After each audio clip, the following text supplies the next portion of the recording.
Au sommaire de toute une histoire aujourd'hui.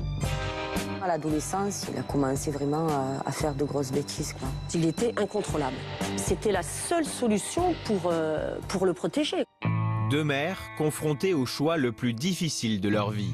On se dit pas le matin en se levant, je vais dénoncer mon fils. Hein. La dénonciation, elle arrive quand il commence à vendre.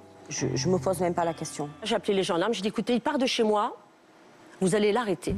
Je le prends de force et je vais à la brigade des stupéfiants à Marseille. Ah ben là, ils l'ont fait souffler dans le ballon, il avait de l'alcool, votre permis, pas de permis.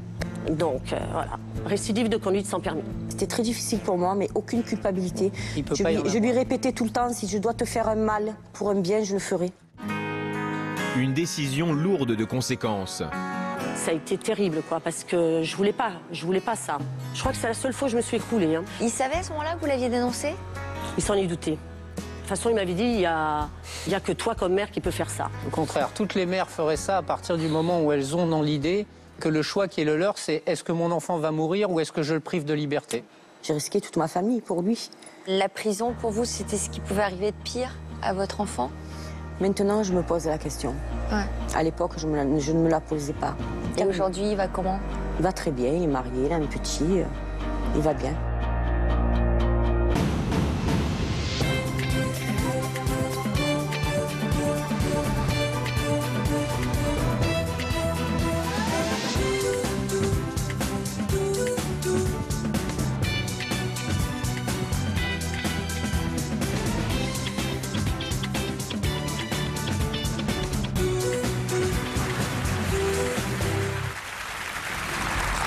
Bonjour à tous, merci d'être avec nous pour ce nouveau numéro de Toute une histoire.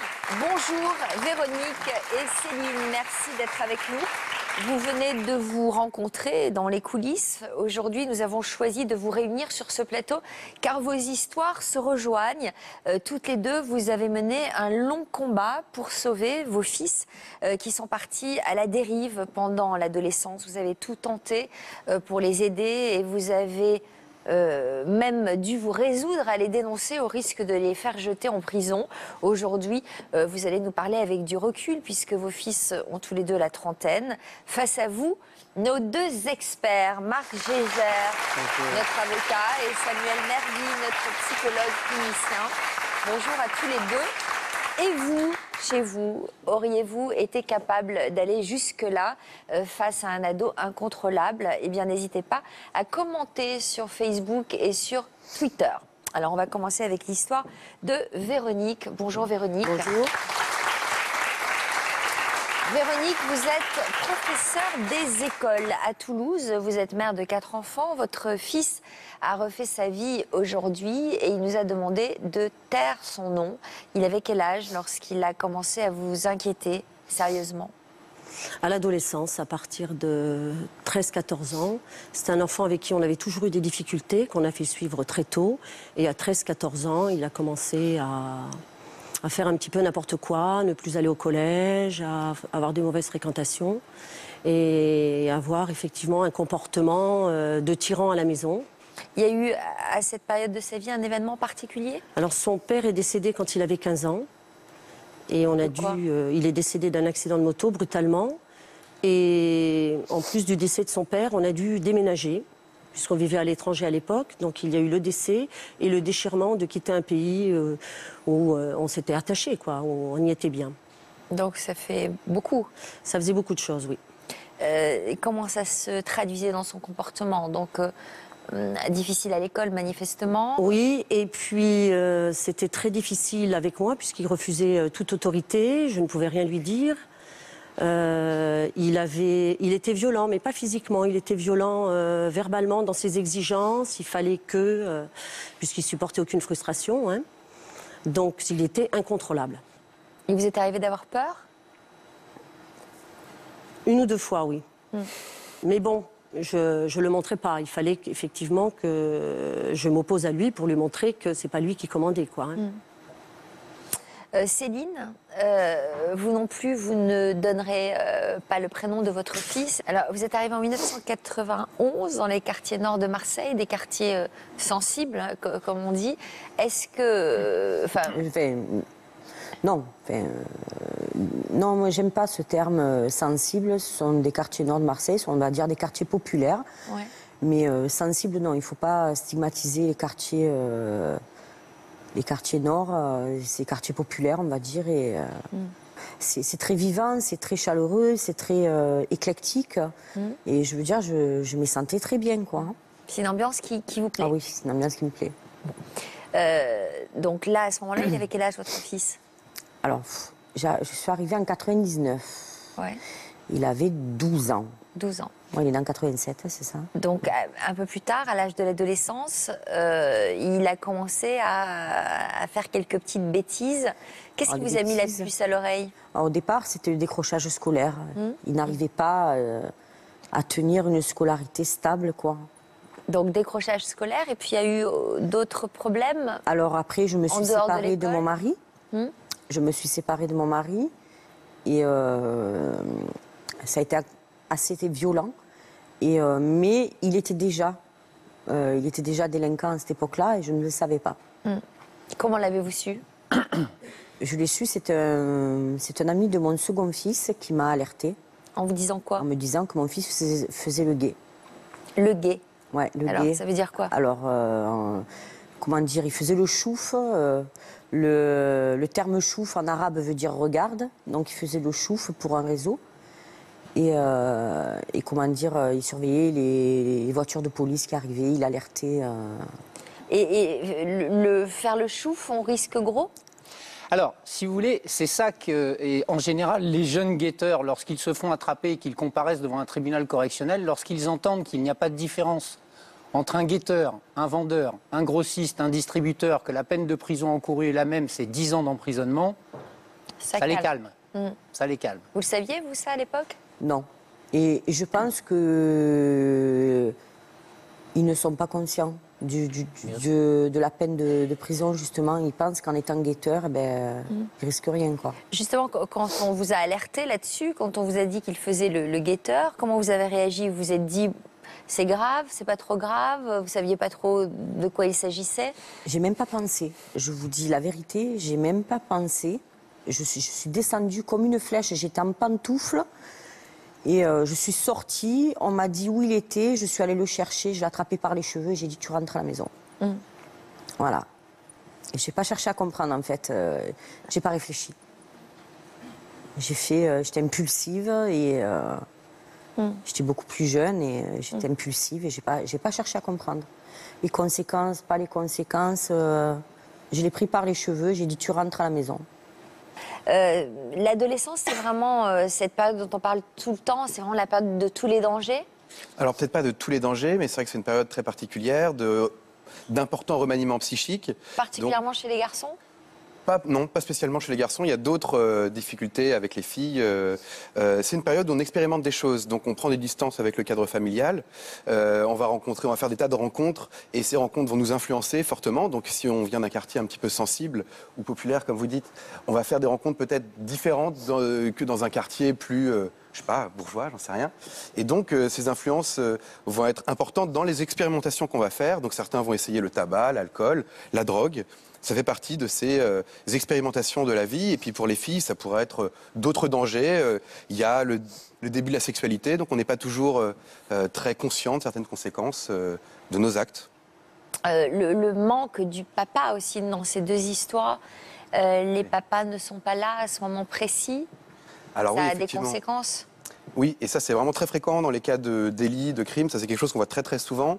En fait, il y a même des hypothèses psychanalytiques qui estiment que les personnes qui transgressent, qui commettent des délits et des crimes, sont en quête inconsciente de sanctions, sont à la quête du père en fait. Parce que le père, traditionnellement, on estime qu'il a cette fonction d'intégration, en fait, ce qu'on appelle les instances surmoïques, ce sont les capacités internes qu'on va avoir d'intérioriser les règles, les normes, la morale, les interdits. Quelqu'un bien structuré de manière névrotique. Donc les gens normaux, c'est les gens névrosés, on va dire, pour faire très très simple. Et donc les personnes névrosées ont un ça et un surmoi, c'est-à-dire un petit diable et un petit ange qui se disputent en permanence, ce qui crée des tas d'angoisse, ce qui crée de la culpabilité. Donc c'est pas toujours facile à vivre d'être névrosé. Et ce petit ange, c'est ce qu'on appelle le surmoi. C'est ce qui va nous dire, voilà, ça c'est pas bien, ça faut pas le faire. Donc on a un petit diable qui nous dit, resserre-toi du gâteau. Et puis le petit ange qui vous dit, bah non, tu vas grossir. Voilà, et on grandit comme ça. Et quelqu'un de bien structuré, il va avoir des instances surmoïques, donc efficaces, avec une bonne intériorisation de l'impact. C'est-à-dire un petit ange efficace. Alors que celui qui manque d'un papa, son petit ange va être défaillant. Très souvent, pas toujours, hein, parce qu'il peut y avoir des mamans qui vont justement être de très bonnes garantes de ces instances surmoïques.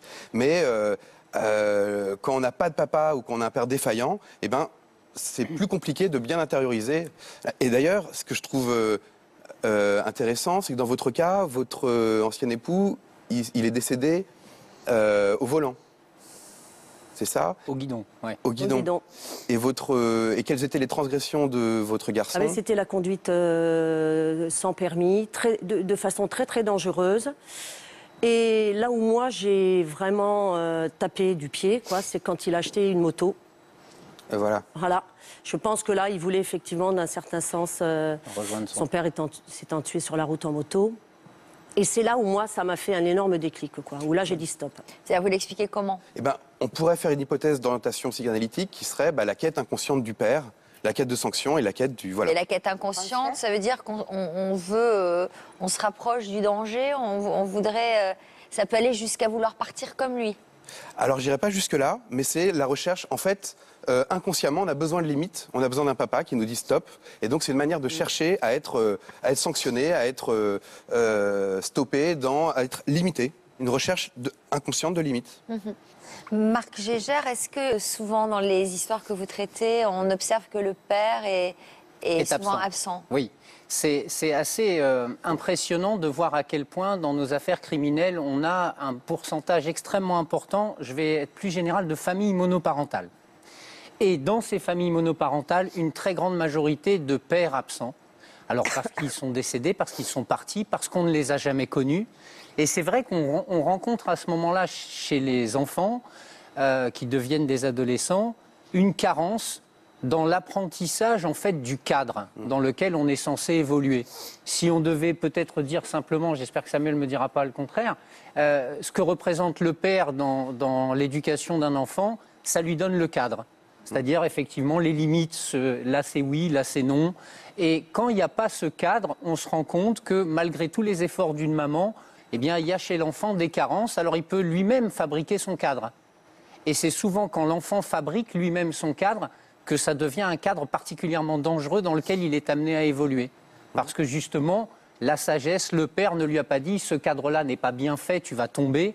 Il faut un autre cadre, ce n'est pas le bon cadre. Et c'est finalement au travers de ces constats qu'on rend compte que souvent les enfants sont beaucoup plus dans des comportements délinquants et des mises en danger.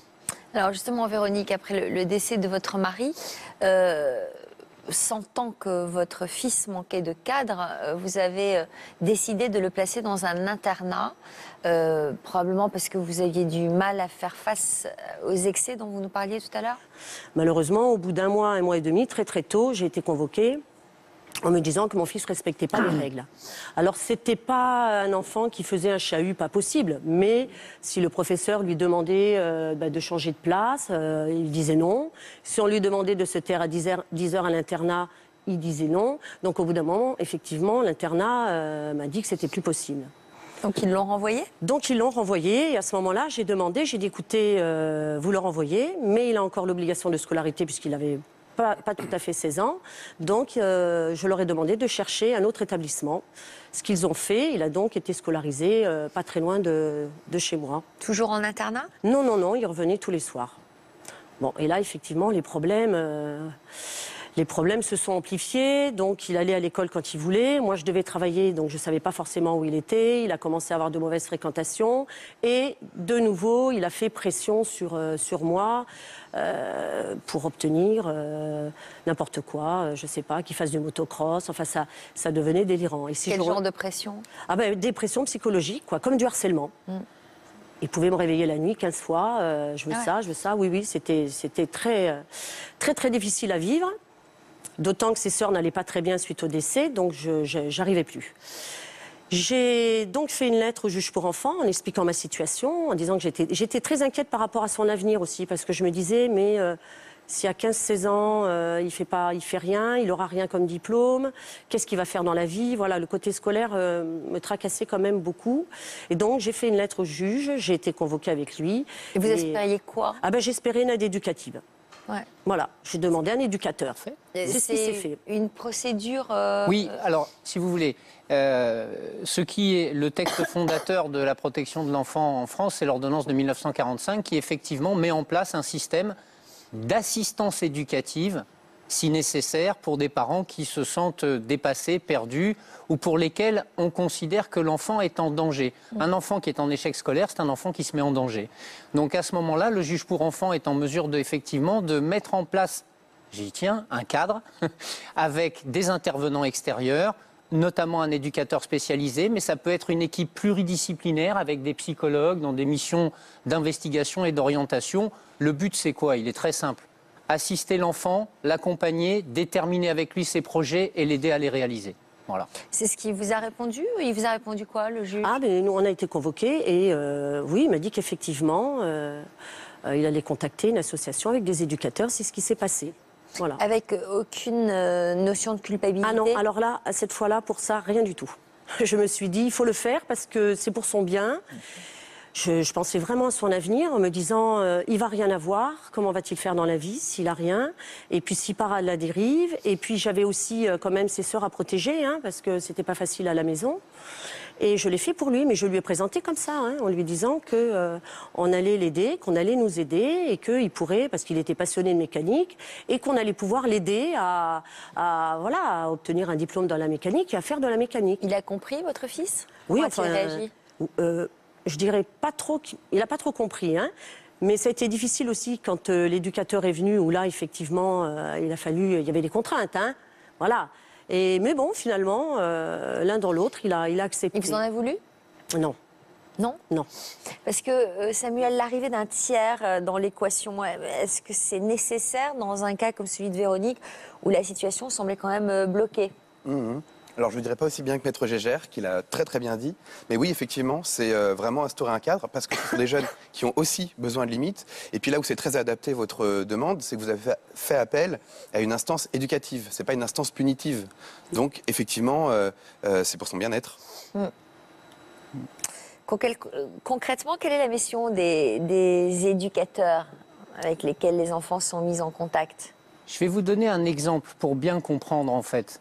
Parce que je pense que c'est plus simple. J'ai eu, il y a quelques années, un enfant qui était à peu près comme votre fils, c'est-à-dire qui était réfractaire à la moindre autorité, il n'avait pas de père non plus, qui ne supportait pas qu'on lui impose la moindre règle et qui était vraiment en bagarre permanente avec la moindre autorité.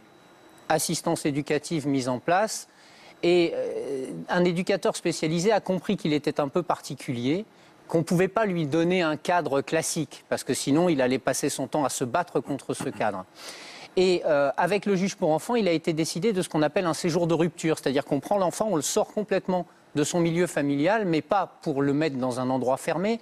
Là, il se trouvait qu'il y avait un centre d'éducation renforcé qui était spécialisé en travaux acrobatiques, escalade, donc un côté un peu aventure. Et cet enfant a tellement adhéré à ce projet qu'il est devenu ce qu'on appelle un leader positif. C'est-à-dire qu'ensuite, il était en quelque sorte celui qui recevait les nouveaux impétrants, qui les formait, qui les aidait. Et aujourd'hui, ce garçon fait des travaux acrobatiques et se balade sur tous les gratte-ciel d'Europe pour réparer des choses. Et je trouve que c'est une bonne illustration de ce qu'on peut obtenir avec un tiers. Il n'aurait certainement pas accepté finalement les choses si c'était venu de sa mère. Voilà. Ouais, c'est ça. C'est ça que je voulais préciser. C'est que quand on est maman ou papa, on a des enjeux relationnels qui font que c'est très difficile. On ne peut pas juste être dans l'information. On n'est pas toujours légitimé par les enfants, alors que l'éducateur, il est distancié par rapport à ces enjeux relationnels. Tout à fait. Alors, il y a quelques jours, nous sommes allés à Toulouse à la rencontre de cet éducateur qui a suivi votre fils pendant 2 ans.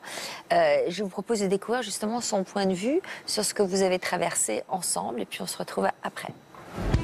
À Toulouse, en Haute-Garonne. Bonjour. Installez-vous. Merci.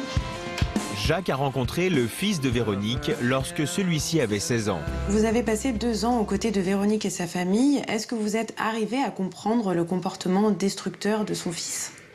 Ce qui ressortait quand même tout au long, c'est que l'extérieur est l'élément agresseur pour lui. Il n'identifiait pas sa part de responsabilité ou une part de culpabilité dans ce qu'il fait vivre aux autres, etc.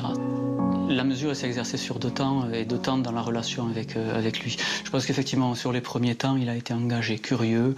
Il a pu partager sincèrement à la fois ce qu'il vivait, à la fois ses loisirs. Enfin voilà, je peux me souvenir d'un moment où il avait obtenu sa moto et où effectivement, moi, la moto, c'est à des centaines de milles de mes préoccupations, mais n'empêche que il a tenu à me montrer, me faire une petite démonstration, partager ces moments-là très simplement. Et à un moment donné, je ne sais pas ce qui s'est passé dans l'accompagnement. Je ne pense pas pouvoir dire avoir compris d'où venait le comportement destructeur de son fils. Est-ce que vous aviez le sentiment que Véronique était une maman qui avait démissionné auprès de son fils ? Moi, je l'ai vu faire, en tout cas, cette maman essayer de tenir bon. Peut-être des fois maladroitement, mais tenir bon. J'espère qu'ils continueront à avancer, à s'en sortir, tous les deux. En tout cas, Véronique est toujours là, est présente pour lui et essaye quelque chose et s'intéresse à lui toujours. Ça, je crois que ça doit être un élément positif, quoi, et sur lequel il peut se raccrocher.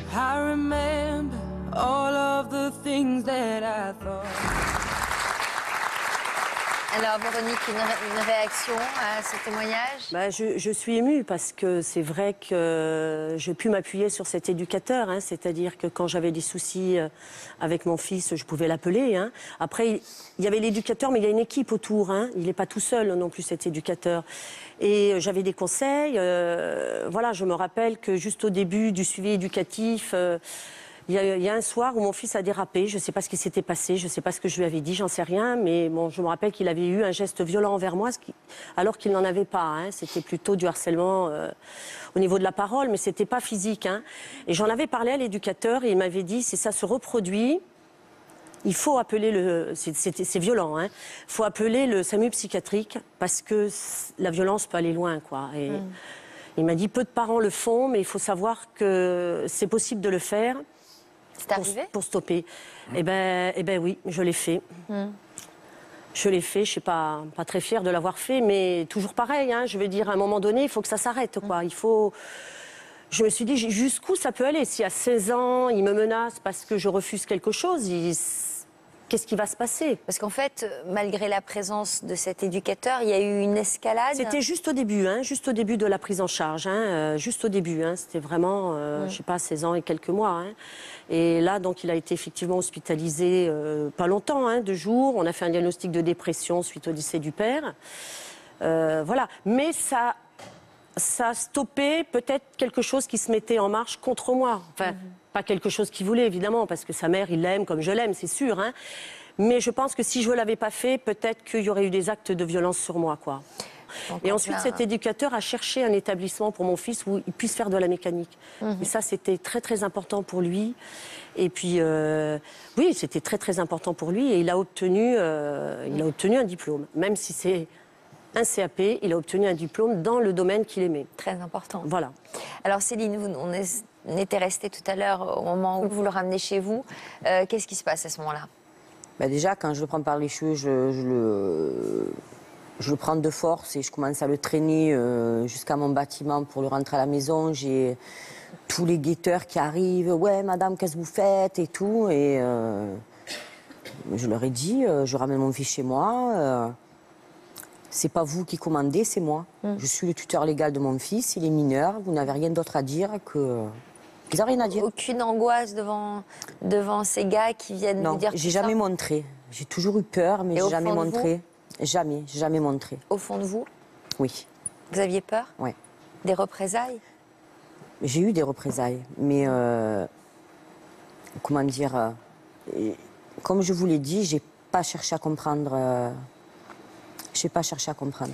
C'est pas évident, hein, quand même, de se retrouver dans cette position-là. Il faut avoir du courage en tant que maman. Oui, il faut, comme le dit finalement Céline, il ne faut pas réfléchir, parce que si on se met à réfléchir, effectivement, on risque de partir en courant. Il faut bien comprendre que ce système de vente de stupéfiants dans les cités ou ailleurs, c'est un vrai réseau. Et un réseau, il est contraignant. C'est-à-dire que dans un premier temps, le jeune guetteur va se dire « Oh là là, je vais pouvoir gagner 50 € ou 80 ou 100 € dans la journée juste à regarder s'il y a des gens qui arrivent ». Mais même si après, il veut s'extraire de ça, c'est plus possible. Parce qu'il a mis le doigt dedans. Et à partir de là, comme disent les voyous, tu me dois et c'est moi qui déciderai quand tu ne me dois plus. Donc ils sont coincés, véritablement. Donc la pression, elle s'exerce partout. Elle s'exerce sur les parents pour qu'ils restent en dehors de l'histoire. Elle s'exerce sur les jeunes pour faire en sorte qu'ils continuent à être dociles et à bien faire leur travail. Donc ce qui pouvait être dans un premier temps un choix d'adhésion devient rapidement une contrainte. Bon, j'ai lutté pendant un certain temps, puisque la lutte a duré 3 ans quand même. Hein. La lutte, c'est-à-dire? La lutte avec le réseau. Mais comment ça se traduisait au quotidien? C'est quand même... Ouais, vous avez pris des risques, j'imagine. Hein? Oui, j'ai pris des risques pour moi, pour tous mes enfants. J'ai pris des risques, j'ai risqué toute ma famille pour lui. Je l'ai éloigné. J'ai demandé à ma sœur qui habitait Biron, à l'époque, c'était en Dordogne, de l'héberger. Donc elle a hébergé pendant un certain temps. Et ça n'a pas marché, puisque... il avait toujours un problème avec... en plus, c'était pas sa mère, c'était moi, il me respectait. Quand ma sœur, il avait du mal. Après, je l'ai refait venir à Marseille. J'ai demandé à ma mère de l'héberger, qui habitait dans un autre quartier, tranquille, dans des rues. C'était pas une cité, c'était... Et il a commencé à faire des études de graphisme. Il avait à faire 2 ans, et il a fait qu'1 an. Et 1 an après, il est revenu à la maison. Et c'est là qu'il est retombé dedans et qu'il est devenu charbonneur. Vendeur. On grimpe de grade après. On commence guetteur, après on est charbonneur, on peut être nourrice. Charbonneur, Alors charbonneur, c'est quand vendeur. on fait le charbon, c'est qu'on va travailler. Ça veut dire On va au qu'on charbon, vend. on travaille. Donc Il a on la vend. sacoche, il vend, il commence à vendre. D'accord. Et là, c'est beaucoup plus dangereux. Et les risques sont beaucoup plus importants. C'est-à-dire que ce qui est terrible pour ces gamins, c'est qu'ils ont la possibilité de gagner beaucoup d'argent en faisant ça, quoi. Donc c'est attractif. Au départ, oui, c'est ça qui les fait venir. Vous vous rendez compte, quand vous avez des gars qui ont 25 ans, qui se promènent avec des voitures allemandes de luxe qui coûtent une fortune et qui viennent vous dire « Alors qu'est-ce qu'elle t'a dit, ta mère Que tu allais faire un BP en 2 ans et qu'après tu allais gagner 1200 € net par mois. Moi, je te donne 100 € par jour, rien que pour que tu regardes et que tu me préviennes. » Moi, je dirais pas ça au vu de mon vécu dans cette cité.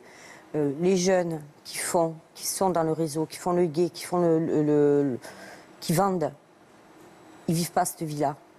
Ils ont même pas l'opportunité d'aller s'acheter une paire de baskets. Non, mais je vous dis pas qu'ils la vivent. Je vous dis que c'est ce qu'on leur promet. Oui. C'est comme ça qu'on les fait craquer. Oui. Et après, une fois qu'ils ont mis le doigt dedans, c'est terminé. Il y a l'appât du gain. Alors, on rentre dans ce réseau, on peut rentrer dans ce réseau pour 3 raisons. La première, c'est l'argent. La deuxième, c'est la notoriété. On prend de l'importance. Et comment dire... Et parce qu'on fume, parce que l'enfant consomme aussi. Eh oui. Eh oui. Donc, comme il consomme, il faut qu'il puisse se payer. Céline, juste ce que j'aimerais comprendre, parce que ce qui me touche dans votre récit, au-delà du courage que vous déployez en tant que maman, d'avoir résisté à un réseau aussi organisé qui a dû certainement vous faire subir des pressions au quotidien, donc les risques que vous avez pris, ce qui me touche, c'est que vous l'aimez, votre cité. Vous aimez cet environnement et vous n'avez pas cherché à la fuir. Vous aimez quand même, malgré tout ça, se vivre ensemble là. Oui, parce que ma ville, c'est une ville en couleur, c'est une ville éclectique, c'est une ville que j'aime. Ce sont des quartiers vivants, ce sont simplement 2% de la population qui dérange. Mais ce qui est beau dans votre discours, c'est que c'est des gens comme vous, certainement, qui pourront faire évoluer les choses, justement en y restant et en l'aimant, cet endroit. Oui. On m'a fait d'ailleurs des représailles, je pense que c'était eux, parce que j'ai eu plein de choses qui me sont arrivées, des trucs phénoménaux. Et je pense qu'on voulait me faire déménager de la maison pour que j'habite ailleurs et que je n'ai plus de contrôle sur mon fils. C'est-à-dire, racontez-nous ce qui vous est arrivé concrètement. On m'a... Comment dire, je pouvais plus rentrer la clé dans la serrure de ma porte. Donc en fait, je pouvais plus fermer la porte à clé. Pourquoi? Parce qu'ils avaient trafiqué la serrure? Oui, ils ont trafiqué la serrure, on m'a cassé ma boîte aux lettres, on m'a mis le feu dans ma cuisine, j'ai eu des menaces de mort. Et à chaque fois que je rentrais du travail, c'était qu'est-ce qui m'attend? Voilà. Mais alors, moi, j'ai pas bien compris. La dénonciation, elle arrive à quel moment? Alors, la dénonciation, elle arrive quand il commence à vendre. Et là, c'est une situation où je me trouve... je me pose même pas la question. Je le prends de force et je vais à la brigade des stupéfiants à Marseille. Je vais avec eux, avec lui, et je leur dis, aidez-moi, mon fils est dans un réseau de drogue, je veux le sortir, j'ai pas envie qu'on me le tue, aidez-moi. Donc là, c'est une manière de vous protéger, c'est pour vous. Je suis allée, j'ai préféré que... comment dire? J'ai pas calculé. Une sorte d'instinct de survie? C'était soit il reste vivant, même s'il part en prison, il reste vivant, soit un jour ou l'autre, ils vont me le tuer. Donc, je pouvais pas réfléchir. C'était pas, j'avais pas d'autre solution.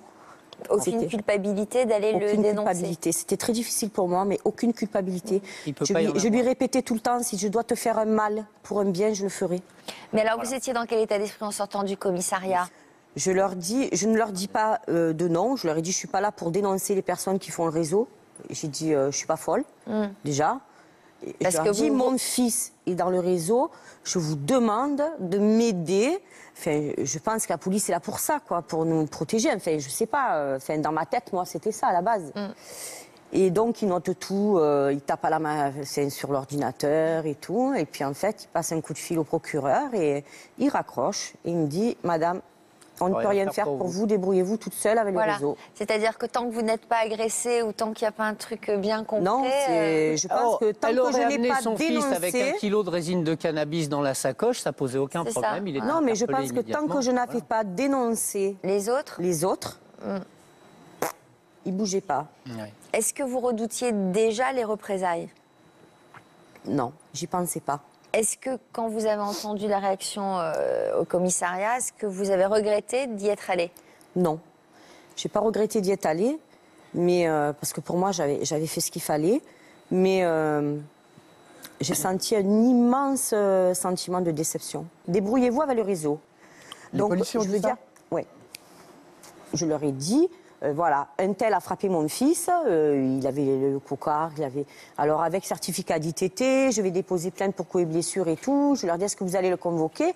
Réponse, ah non, on va pas se prendre, on risquera pas d'aller le convoquer pour se faire prendre à coups de pierre. Ok, d'accord. Moi, c'est pas mon expérience de la justice. Je connais pas ce quartier-là, mais j'ai suffisamment travaillé dans le domaine de la justice pour voir que y a des lois et qu'en France, il y a quand même... La police est effectivement là pour protéger, pour punir aussi, et que... ce serait fou d'imaginer qu'il n'y aura pas d'enquête si quelqu'un se fait tabasser, défoncer la porte. Bien sûr que la police fait son travail. Vous allez venir faire un petit stage avec moi d'une semaine au cabinet et je vais vous montrer des trucs. Je voulais... Parce que vraiment, il y a... Je voulais juste une réaction de Véronique. Malheureusement, dans les faits et concrètement, pratiquement, le manque de moyens, le manque d'effectifs fait qu'il y a un nombre incalculable d'infractions qui sont pas punis ou qui ne sont pas poursuivis parce que c'est trop compliqué, parce qu'on ne sait pas précisément qui c'est et parce qu'effectivement, on ne va pas prendre le risque de prendre une machine à laver sur la tête pour aller interpeller un gars parce qu'il a filé un coup de poing à un autre. Véronique, comment vous réagissez à ce témoignage? Eh ben, moi, j'aurais fait pareil. Ouais. Je veux dire, à un moment donné, c'est notre enfant d'abord. C'est notre enfant d'abord et on voit peut-être les conséquences après. Moi, j'ai pas eu un réseau, j'ai eu mon fils contre moi et j'ai aussi des anecdotes comme ça racontées par rapport aux gendarmes. Je veux dire, moi, je me rappelle quand j'ai confisqué la moto de mon fils, quand il a su que c'était moi, ça a été l'enfer. Il m'a crevé les pneus, explosé les vitres. Et j'ai appelé, bien sûr que j'ai appelé les gendarmes, plusieurs fois. Et on m'a dit, mais il faut qu'on prenne votre fils devant le fait accompli. C'est-à-dire, du genre, ouvrez-lui la porte. Et puis à ce moment-là, vous nous appelez et on vient. J'ai dit, mais il a le temps de m'étrangler, tuer ses sœurs, voilà. Donc, qu'est-ce qu'on peut faire, nous? Et c'est plusieurs fois, j'ai téléphoné. Et j'ai aussi J'ai écrit au procureur de la République aussi pour dénoncer. Bon, il y a quand même des petits problèmes dans la gestion de la justice, hein, franchement. Ben oui. On se sent complètement impuissante, complètement désespérée. Et moi, j'avais que mon fils contre moi, ça me suffisait déjà largement. Mais j'ai essayé d'alerter tout le monde quand il a été majeur. Et tout ce qu'on pouvait me dire, c'était ah, mais s'il a des problèmes psy, c'est le psychiatre. Nous, on ne peut pas faire grand-chose, sauf le prendre sur le fait accompli. Alors, parce qu'il continue à se mettre en danger, votre fils. Oui, donc, oui, il a continué. À rouler trop vite. Qu'est-ce qu'il faisait pour se mettre en danger? Il n'arrivait pas à avoir son permis parce que naïvement, je me disais, bon, une fois qu'il va avoir son permis, ça va être bien, il va s'acheter une voiture, on ne sera plus dans je roule sans permis. Bon, voilà. Naïvement, j'ai pensé ça, sauf qu'il n'arrivait pas à avoir ce permis parce que le code, il faut l'apprendre. Et puis parce que quand on passe son permis, il faut conduire correctement. Et ce n'est pas ce qu'il faisait. Donc, au bout de je ne sais pas trop combien de tentatives, il a fini par avoir ce permis à 23 ans. Donc, je me suis dit, chouette. Et là, ça a été pire que tout, quoi. C'est-à-dire C'est-à-dire qu'il n'a pas gardé ce permis. Je l'avais prévenu, je lui avais dit méfie-toi, taxi point. Il ne l'a pas gardé. Il a fait un tonneau avec une voiture, il a été contrôlé positif à l'alcool, donc on lui a supprimé son permis au bout de 6 mois. Hein. Donc là, il a fait, je crois, une garde à vue, et puis ensuite il est passé au tribunal, il a dû avoir un travail d'intérêt général, je pense. Hein. Je me suis dit, bon, ça y est, il a compris. Pas du tout, il a continué. Il s'est racheté une voiture parce qu'il faut savoir qu'il avait le capital d'essai de son père. Hein. C'est pour ça que j'avais écrit au procureur pour essayer d'avoir une mise sous tutelle pour arrêter cet engrenage de je casse une voiture, j'en rachète une. Je ne peux pas vous dire combien il a dépensé d'argent, mais il a dépensé tout l'argent du capital d'essai de son père et j'ai rien pu faire. Je vous dis, j'ai écrit au juge des tutelles, au procureur de la République. Tous les gendarmes autour de ma campagne étaient au courant. Hein, et on me disait, il faut le prendre, et voilà, il faut le prendre sur le fait accompli. Donc il a continué à rouler. Donc il faut savoir que. Donc vous l'avez fait, vous vous êtes arrangé pour qu'on le finisse par le prendre en flagrant délit. Alors d'abord, il y a beaucoup de choses avant d'en arriver là. Hein. On ne se dit pas le matin en se levant, je vais dénoncer mon fils. Hein. Je pense que c'est pareil. On essaye plein de choses avant, essayer de le raisonner, de le menacer, de confisquer les clés. De m'asseoir sur le siège passager pour pas qu'il conduise quand même. Hein. De faire enlever des voitures. Moi, j'ai loué des camions pour remonter les voitures, hein, d'aller chercher une moto qui était en réparation. J'ai tout fait. J'ai tout fait, avant d'arriver à me dire... Puis bon, peur peut-être qu'il fasse du mal. Je vivais dans une angoisse permanente. C'est-à-dire que... il y avait les pompiers, je passais pas devant, je faisais le tour, je répondais plus au téléphone, je débranchais le téléphone la nuit au cas où. Vous aviez peur qu'il provoque un accident? J'avais très peur qu'il lui arrive quelque chose. J'avais très peur qu'il prenne quelqu'un dans sa voiture et puis voilà, qu'il renverse quelqu'un. C'était une angoisse permanente. J'arrivais plus à penser, j'arrivais plus à dormir. Enfin bon, j'avais tout le temps peur, quoi. Et donc à un moment donné, je me suis dit bon, il est passé au tribunal, il va finir par comprendre. Quelqu'un se dit j'ai fait ça, j'arrête, quoi. Lui non, ça continuait. Et racheté, et voilà. Et puis à un moment donné, bon, j'ai rappelé les gendarmes. Ils m'ont redit la même chose. Il faut qu'on le prenne quand il est dans la voiture en train de conduire. J'ai dit oui, mais je suis pas sûre qu'il s'arrête. Voilà, mon angoisse, c'était s'il a un gendarme devant, je ne suis pas sûre qu'il s'arrête. Et puis dans la campagne, sur les routes de campagne, il y a des fossés. Est-ce qu'il ne va pas faire une course-poursuite? J'avais peur pour lui, j'avais peur pour les gendarmes, j'avais peur pour tout le monde, quoi. Je me disais, qu'est-ce qu'il faut faire? Qu'est-ce qu'il faut faire? Et puis le déclic, ça a été, mais s'il lui arrive quelque chose, tu n'auras rien fait pour pas que ça lui arrive, alors que tu sais qu'il ne peut pas se rendre compte de ce qu'il fait. Voilà. Ça a été un jour, je me suis dit, bon, là c'est bon. J'ai attendu le bon moment, c'est-à-dire qu'il soit près de chez moi, que j'essaie de nouveau de le dissuader de reprendre sa voiture pour aller chez lui. Il avait 5 km à faire. Hein. Et là, j'ai appelé les gendarmes. J'ai dit, écoutez, il part de chez moi, vous allez l'arrêter. Je dis, il a 5 km, il habite là. Je prends ma voiture, j'ai pris ma voiture, je les ai guidés dans la campagne. J'étais derrière lui, hein. Il ne me voyait pas, j'étais derrière lui, la voiture était devant, les gendarmes étaient de l'autre côté. Et ils l'ont arrêté quand il descendait de la voiture. Ça a été... Ils l'ont arrêté pour quel motif? Là, ils l'ont fait souffler dans le ballon, il avait de l'alcool, votre permis, pas de permis. Donc, voilà, récidive de conduite sans permis. D'accord. Mais il avait blessé personne, il ne s'était pas fait mal, la voiture n'était pas dans le fossé. Par contre, il n'a pas compris comment les gendarmes l'avait intercepté sur une place de village où il y avait 300 habitants. Ça, il n'a pas compris. Mais c'était la seule solution pour le protéger. Et quoi. vous étiez dans quel état d'esprit? Soulagé ou culpabilisé? Alors, tout. Il y a tout, là. Il y a tout qui se mêle, la culpabilité, Alors, un soulagement qu'il se soit rien passé. C'est-à-dire qu'il soit sain et sauf, que les gendarmes n'aient rien eu, donc soulagé, et en même temps culpabilisé, parce que je me disais, mais qu'est-ce qui va se passer maintenant? Puisqu'il était en récidive de conduite sans permis, qu'est-ce qui va se passer? Et puis, qu'est-ce qui va se passer le jour où il va apprendre que c'est moi qui l'ai dénoncé? Oui, parce Est-ce qu'on se pose cette question parce aussi que vu ce qu'il m'avait fait quand j'ai confisqué la moto, je me suis dit, ça va être pas mal. Ça va être pas mal. Et en même temps, je me disais, tu es obligé de le faire, quoi. Tu peux pas laisser faire ça, puisque tu sais qu'il va pas s'arrêter de lui-même. Il faut qu'à un moment donné, il y ait un stop, quoi. Et j'avais tout essayé. J'ai tout essayé avant d'en arriver là, quoi. Et alors, il a écopé de quelle peine? Bon, alors il est allé en garde à vue. Donc, vous voyez, le paradoxe, c'est que moi, j'ai dû aller, non pas le voir, on peut pas les voir en garde à vue, mais il m'a appelé au secours, hein, pour récupérer les clés, pour aller chercher le chien. Voilà, c'est moi qui l'ai amené au tribunal. Enfin, après, tout me retombait dessus quand même. Il y a eu une amende. Voilà, il a fallu que j'aide à payer l'amende en plus. Je le dénonce, mais il faut aussi aider à payer l'amende. Et puis là, il a eu 6 mois de prison avec sursis. Une obligation de soins, parce qu'entre-temps, j'avais contacté la personne qui faisait l'enquête sociale pour expliquer ce qu'il avait. 2 ans de mise à l'épreuve, une amende, et puis surtout, un suivi éducatif. Un suivi éducatif par ce qui s'appelle le SPIP. Pendant Il avait quel âge, là? Là, il avait 23 ans. Et alors, c'est quoi un suivi éducatif En fait, à 23 ans? c'est une mise à l'épreuve. Voilà. C'est-à-dire que quand on est condamné à une peine de sursis avec mise à l'épreuve, c'est-à-dire on a une peine de prison au-dessus de la tête qui peut s'exécuter si on ne remplit pas un certain nombre d'obligations. Cette mise à l'épreuve comporte des obligations, souvent dans les conduites en état alcoolique, c'est une obligation de soins, une obligation aussi de trouver un travail, une formation, de faire quelque chose, et je pense que c'est ça que Véronique nous traduit par un suivi éducatif. Il y avait tout ça. En fait, c'était une obligation dans laquelle il se trouvait de justifier auprès du juge d'application des peines ou du SPIP, service pénitentiaire d'insertion et de probation, j'ai oublié l'insertion, d'insertion et de probation, et effectivement, tous les mois, on doit justifier auprès de ce service des obligations qui sont remplies. Si vous ne le faites pas, le juge d'application des peines peut révoquer le sursis, c'est-à-dire que la peine d'emprisonnement avec sursis devient une peine d'emprisonnement ferme et vous êtes immédiatement placé en détention. Alors ça, je le savais, hein. Voilà. Je le savais, donc j'ai bien averti mon fils en lui disant tu vas avoir un suivi éducatif, il faut absolument aller au rendez-vous. Je lui avais expliqué. Mais bon... Qu'est-ce qu'il a choisi comme formation? Eh ben, il faisait toujours de la mécanique.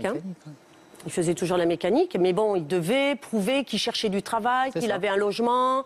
Voilà. Donc il s'est tenu à cette obligation pendant un petit peu plus d'1 an, puisqu'il était parti à 100 km de la maison. On avait mis un peu de distance entre nous deux, ce qui était pas mal. Il savait à ce moment-là que vous l'aviez dénoncé?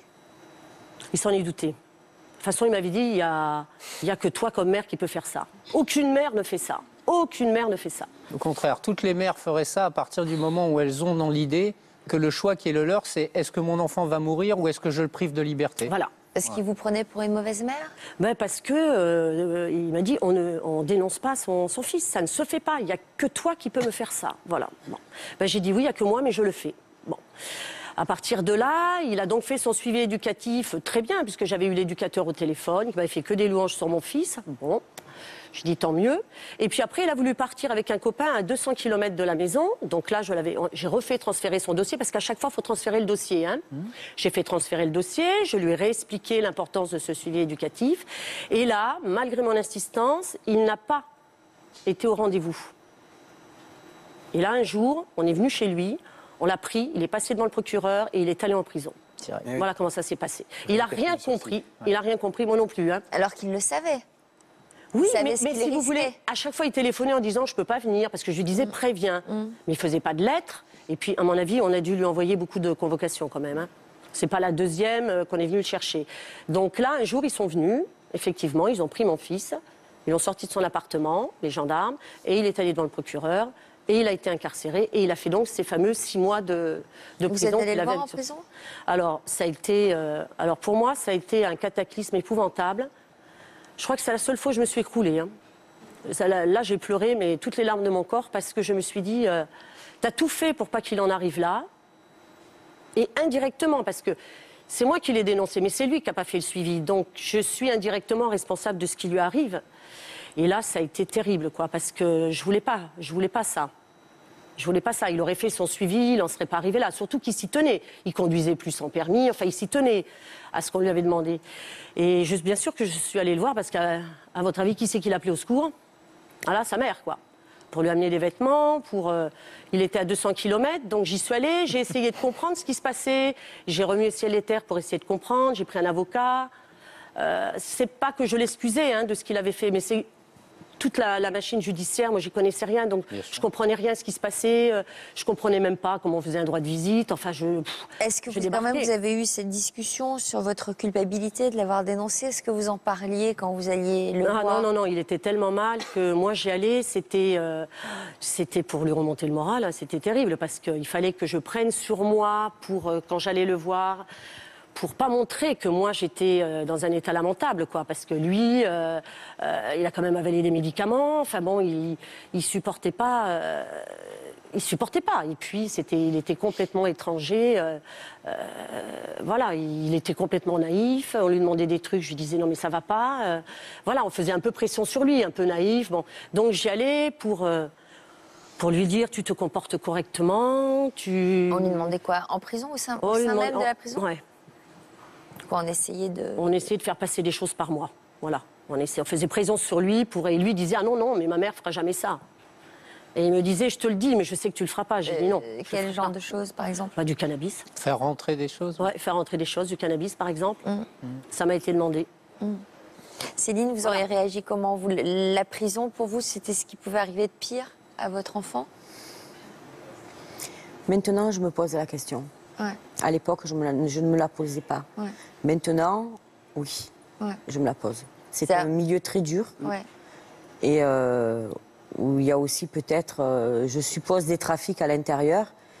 Et je pense qu'à l'époque, j'étais dans mon monde des bisounours. Quoi. Je pensais que la prison allait le protéger, qu'il était dans un milieu fermé. C'est quand même terrible d'en arriver à cette conclusion quand même, Marc. De se dire que, non pas de se dire c'est bon pour mon enfant d'être puni et de subir la peine qu'il mérite, c'est-à-dire d'aller en prison, de se dire non parce que c'est une expérience trop dure, tellement il se passe de choses en prison quand même. Mais en fait, c'est dingue d'en arriver à cette conclusion. Il faut le vivre. Elles sont dans des situations quasiment insolubles.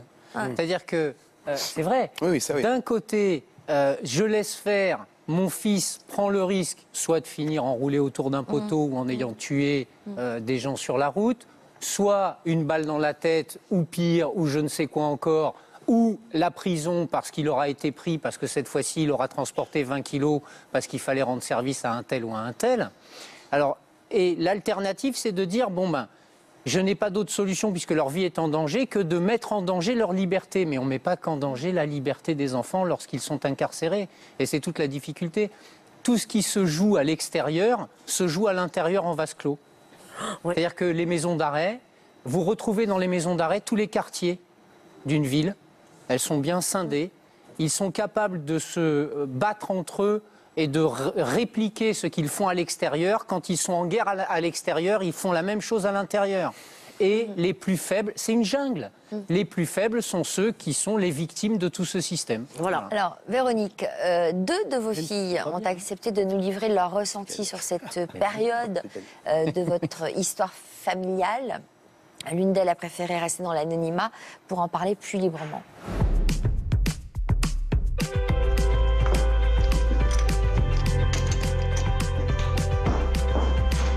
Bonjour. Installez-vous. Merci. Quelle relation entreteniez-vous avec votre frère durant votre enfance? Je suis la 3e de la fratrie. C'est vrai que quand il était plus petit, il était pas mal turbulent, mais bon, toujours joyeux. Il était très protecteur. Il venait me chercher à la fin du collège. On faisait un peu les 400 coups ensemble. Adolescent, comment il se comportait et vous, quelle réaction vous aviez? C'est lui qui m'a fait découvrir, on va dire, ma première sortie en boîte de nuit. Et c'est vrai que ça s'est dégradé dans la soirée. J'ai eu énormément de mal à lui cacher les verres. Il était vraiment dans cet excès de pouvoir boire. Et je me suis dit, stop, on arrête. C'est pas ce comportement que tu dois avoir envers moi. Je suis ta petite sœur, tu dois veiller sur moi. Et non partir dans tous tes délires. Pour la fille aînée de Véronique, qui a souhaité témoigner de façon anonyme, le comportement de son frère a été difficile à gérer durant son adolescence. Mon frère regardait de plus en plus pied et je ne savais pas du tout quoi faire. Plus j'essayais de le raisonner dans ma logique, moins ça marchait. En tant que sœur, qu'est-ce que vous avez ressenti quand votre maman a décidé de dénoncer votre frère? Je l'ai pas mal pris envers ma mère parce qu'il fallait vraiment fallait qu'elle se protège. Et même s'il doit passer par la case prison, lui faire prendre conscience de tout ce qu'il a fait, c'est mal. C'est ma petite sœur qui m'a appris que mon frère était allé en prison. J'étais triste, j'ai pas arrêté de pleurer. Mais sincèrement, j'ai été très triste, vraiment pour ma mère, parce que je sais qu'elle a toujours tout fait pour lui et pour moi, c'était un peu me dire qu'il n'y avait plus rien à faire. Sachant que j'étais assez proche de lui, je savais qu'il fallait forcément un parloir une fois tous les 2 semaines ou même une fois tous les mois pour venir le voir. Donc au moment où il est allé en prison, c'est au moment où moi j'avais décidé de m'éloigner de lui. Donc j'ai suivi ça de loin. Ça a été, c'est vrai, égoïstement, un moment où j'avais vraiment et où je me forçais à penser à moi.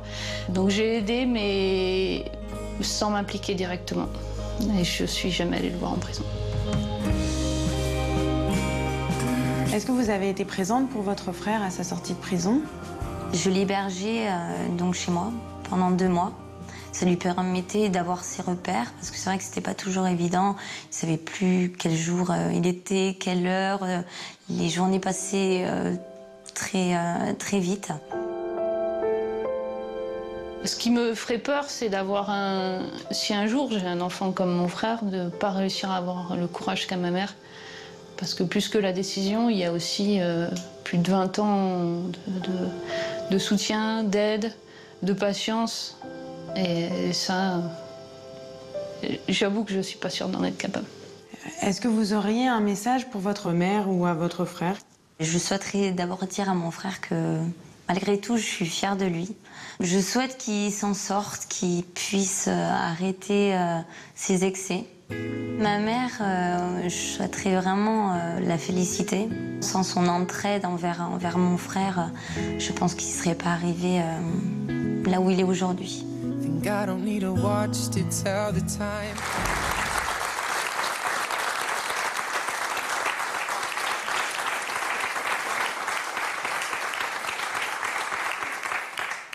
Véronique, un peu cadenassée, Véronique. Où est l'émotion en vous? Oui, moi je me blinde parce que je me suis toujours dit que si je m'écroulais, qu'adviendrait-il de mes enfants, quoi. Voilà. Donc c'est vrai que je suis émue, hein. Bon, je pleure pas facilement, mais bon. Ça se voit énormément. Voilà. Non, je me suis blindée pour pouvoir avancer, parce que si on commence à écouter ses sentiments et tout. À quel moment elle vous l'a laissé sortir cette émotion? J'ai pleuré quand j'ai su que... Le jour où j'ai su que mon fils était incarcéré, d'ailleurs, il y a une de mes filles qui était là, et elle m'a dit, maman, tu n'iras pas toute seule le voir la première fois au parloir, je veux venir avec toi. Et ma mère, qui est âgée, hein, qui a 86 ans, elle m'a dit, ça m'avait beaucoup touchée, elle m'a dit, tu vas me prendre avec ma canne et je vais venir avec toi. Et elle est venue. Ça a été terrible pour elle. Très impressionnée, moi, très touchée et impressionnée par ce témoignage de femmes qui doivent tout assumer comme ça, leurs enfants, l'éducation de leurs enfants, leur vie professionnelle, avec tant de courage.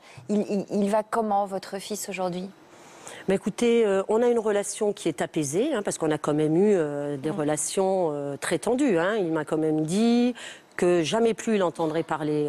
Il m'a dit, je vais disparaître avec mon sac à dos, c'est fini, t'entendras plus jamais parler de moi. Et c'est là où ça m'a... Pire que tout, hein, pire que... Je me suis dit, mon Dieu, quelle horreur de penser qu'il peut être dans la rue. Et puis mon compagnon de l'époque m'avait dit, mais non, c'est pas possible, il a trop besoin de toi, c'est pas possible. Et il l'a pas fait. Mais ça a été la pire angoisse de tout, quoi, le fait qu'ils me disent... Qu'est-ce qu'il fait aujourd'hui? Eh bien aujourd'hui, écoutez, bon, les troubles sont moins importants, hein, sont moins importants. Il vit, on va dire, il a du mal à garder un emploi, il a du mal quand même à garder un logement, mais bon, il n'est plus dans la transgression dans laquelle il était. Il a repassé son permis. Il a repassé son permis, qu'il a eu tout du premier coup d'ailleurs, j'étais étonnée. Et bon, sa vie reste un peu difficile, mais je trouve que...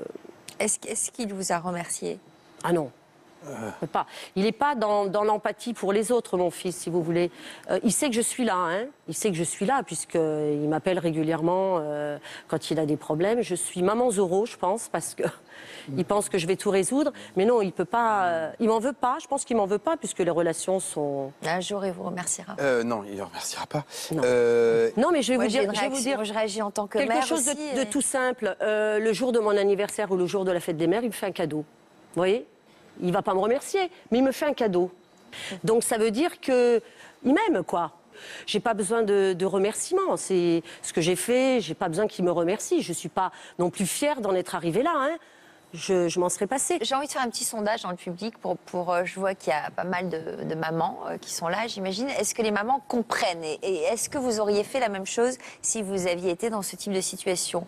Est-ce que vous auriez été jusqu'à dénoncer votre enfant? Levez la main ceux qui l'auraient fait. Bon. Ah, c'est peut-être pas la majorité, hein. Donc, alors bon, ben voilà, les avis sont partagés quand même. Comment vous avez résisté? Comment vous y êtes parvenu à le sortir dans tout cela? Alors déjà, dans toutes les intimidations que j'ai eues, les représailles, j'ai tout... j'ai pas amplifié. J'ai dédramatisé. C'est-à-dire, quand je savais même pas que que j'ai reçu une balle à blanc dans le genou, je ne savais même pas. Dans le sens où je pensais, moi, quand j'étais à la cabine, parce que j'appelais mon second mari, je l'avais appelé de la cabine téléphonique un soir et j'entendais des pa. Et à un moment donné, je reçois quelque chose dans le genou et j'ai mal. Donc je commence à boiter, j'étais en jean très très épais, c'était l'hiver, et je rentre chez moi, j'enlève le jean, j'ai un trou avec un hématome énorme.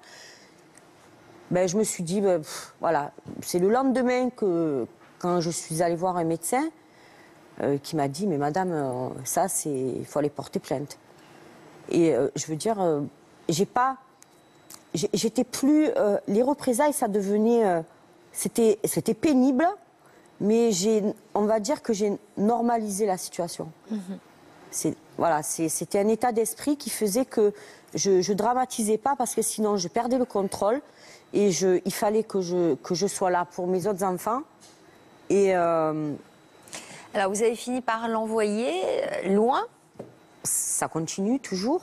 Encore le meilleur ami de mon second qui m'appelle en me disant, on est en train de tabasser ton fils à la tour et tout. Donc toujours en pantoufles, pyjama, je sors comme une furie. Et là, j'amène mon fils à l'hôpital, point de suture et tout, je dépose plainte.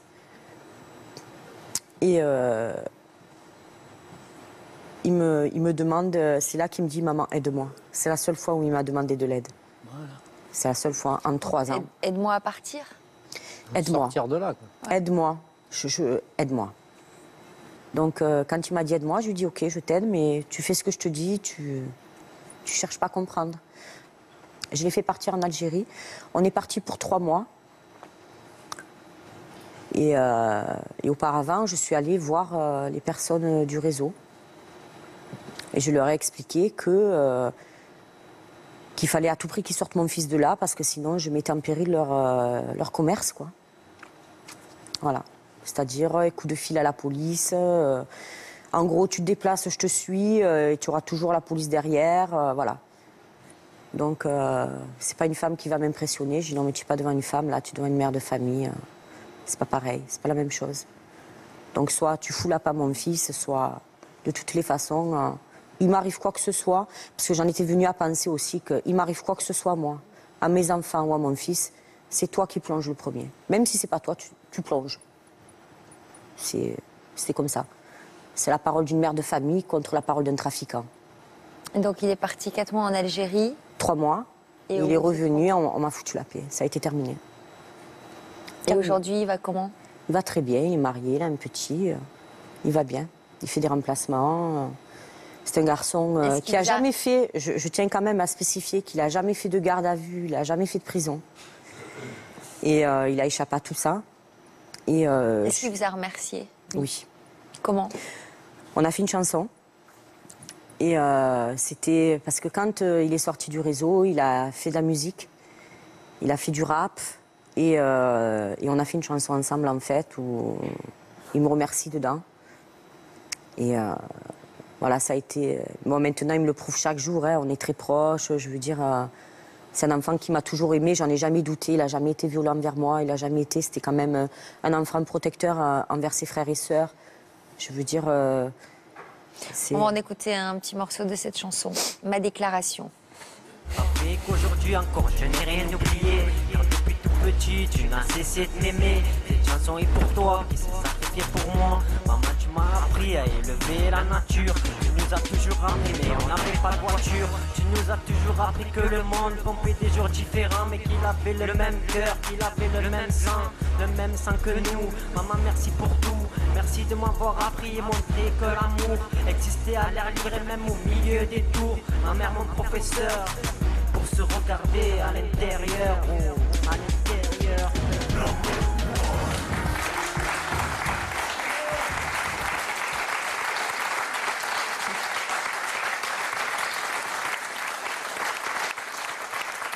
Vous habitez où aujourd'hui?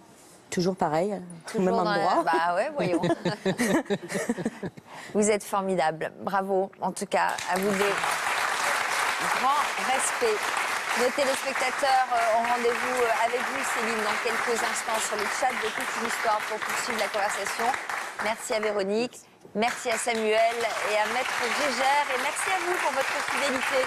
N'oubliez pas la rubrique Toute une Histoire dans version féminin ce week-end. Et pour l'heure, on se retrouve tout de suite avec un numéro exceptionnel de l'Histoire continue. À tout de suite, merci.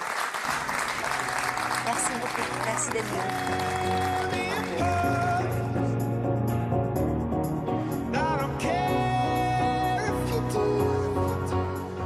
Tout de suite, dans l'Histoire continue, nous retrouverons Jean-Paul, Pascal et Alison qui avaient témoigné sur le même plateau.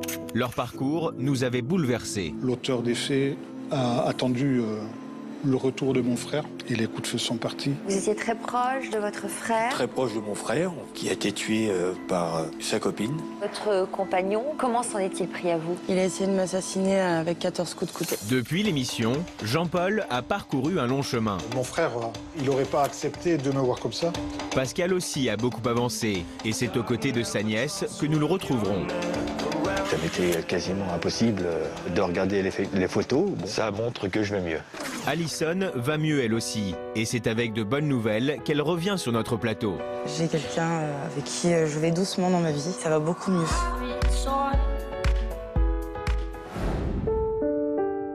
Maëva, non seulement elle avait des troubles visuels, des troubles auditifs, des troubles du comportement. On voyait bien que c'était une enfant qui avait besoin qu'on s'occupe d'elle, qui avait besoin de beaucoup de tendresse, de beaucoup d'affection. Moi, ce que je cherche, c'est d'avoir le meilleur pour ma fille. C'est qu'on ne peut pas la laisser tomber. Ce syndrome de l'alcoolisation fétale, comme beaucoup, on ne le connaît pas en fait. C'est un handicap invisible. Déjà, il y a l'isolement, le manque de concentration, le manque de confiance en soi. Plein de trucs. Et puis, dans la tête, on a beau avoir, on croit avoir 27 ans comme aujourd'hui. Et en fait, on n'en a que facilement 15, voire 14. C'est très dur de se dire, voilà, demain, je veux être pompier ou je veux être fermier. Non, non, on ne peut pas. Je vois mon enfant souffrir. Je vois mon enfant qui est malheureux et qu'il ne pourra jamais guérir. Bientôt, au sommaire de Toute une Histoire, leur premier amour a marqué nos invités au fer rouge. Je l'ai rencontré, j'avais 14 ans. On est tombés fous amoureux. On se voyait se marier, faire des enfants. Tout était parfait. J'avais 16 ans. Il y avait un bal. C'est la première fois que je recevais un baiser. Il m'a tout de suite plu. J'avais 11 ans. Qu'est-ce qui vous a plu chez Manolito? Son attention, la découverte du premier amour. En fait, c'est vraiment ça, de ressentir, d'aimer quelqu'un. De déceptions insurmontables. Il a brusquement choisi d'y mettre un terme. Il est parti vivre aux États-Unis. Le monde s'est écroulé, mais littéralement. On a été séparés par la force des choses. Qu'est-ce que vous avez ressenti alors? L'horreur. C'est l'horreur parce qu'on en veut à la terre entière. On est restés 1 an et demi ensemble. Il aurait été plus près de chez moi. La vie n'aurait pas été la même. En attirance incontrôlable. Je me suis dit, je vais enfin pouvoir tourner la page, voilà. Et ne plus penser à lui. Alors pas du tout. À la naissance de mes enfants, je pensais à lui. Quand j'ai eu mon diplôme, je pensais à lui. Elles ont pris tous les risques pour le retrouver. Les belles histoires, elles n'arrivent pas qu'aux autres. Je suis mariée, mais c'est vrai que je pensais à lui. Je veux tout recommencer. Il me dit je vais venir te voir, ma chérie. J'ai vraiment envie qu'on reprenne notre histoire. Il avait fait sa vie, ses enfants de son côté. À ce moment-là, j'avais quelqu'un. Vous avez replongé immédiatement? Oui. Et on s'est revus, on s'est plus jamais quittés.